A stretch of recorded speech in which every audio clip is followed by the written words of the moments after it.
मी जाहीर करतो की कुठलाही नगरसेवक फुटणार नाही।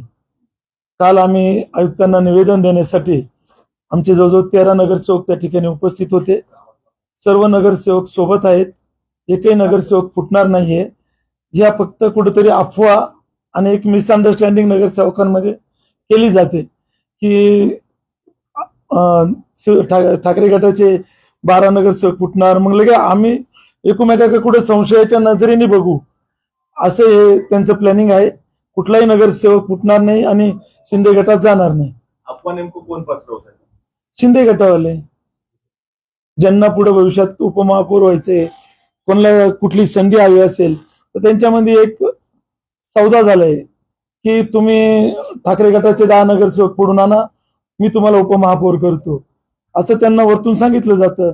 त्याप्रमाणे त्यांनी एजंट नेमलेले आहे आणि तो एजंट आमच्या प्रत्येक नगरसेवकाला भेटायला जातो आणि त्यांना सांगतो नगरसेवकांना की आम्ही तुम्हाला प्रभागाला 5 कोटी निधी देऊ, विकास निधी, आणि तुम्ही शिंदे गटात प्रवेश करा। पण या सर्व नगरसेवकांनी जो कोणी भेटायला आले असेल तो सर्व वरिष्ठांना कळवत आहेत। त्यामुळे कुठलाही नगरसेवक फुटणार नाहीये। आम्ही सर्व एक सोबत आहोत।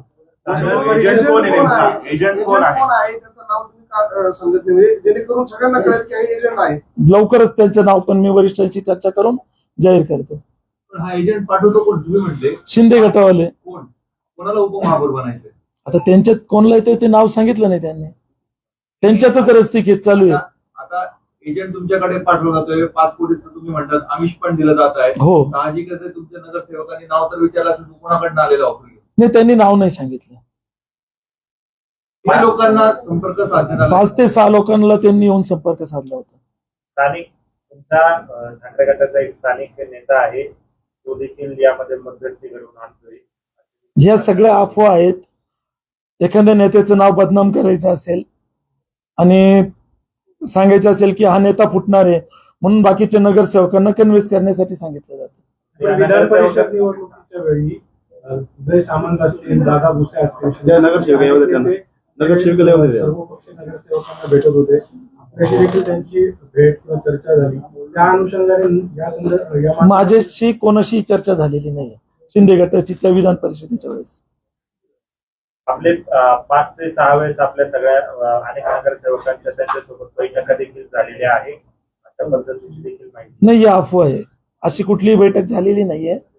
झाली असती तर आमच्या कानावरती आली असती। तुम्ही म्हणता 5 कोटी, आम्ही ही ऑफर कशा प्रकारे दिली जाते थोडी सविस्तर सांगा। निधीच्या विकास कामांना काल आम्ही आयुक्त मॅडमची जी भेट घेतली ती विकास कामाच्या संदर्भातच घेतली की आम्हाला आमच्या नगरसेवकांना विकास निधी दिला जात नाही आणि आमच्या प्रभागात कुठलीही कामं होत नाही। म्हणजे ज्या ठिकाणी भारतीय जनता पार्टीचा नगरसेवक असेल किंवा शिंदे गटाचा नगरसेवक असेल त्या ठिकाणी अधिकारी लगेच पोहोचता आणि आमच्या नगरसेवकांनी जर फोन केला तर अधिकारी वेळेवर पोहोचत नाही। त्याचं कारण असं आहे की कुठेतरी विकास कामं कोंडीत पकडायचे आणि नगरसेवकांना वेटीस धरायचं, मग कंटाळून नगरसेवक प्रवेश करतील। ही रणनीती सध्या शिंदे गटाची चालू आहे।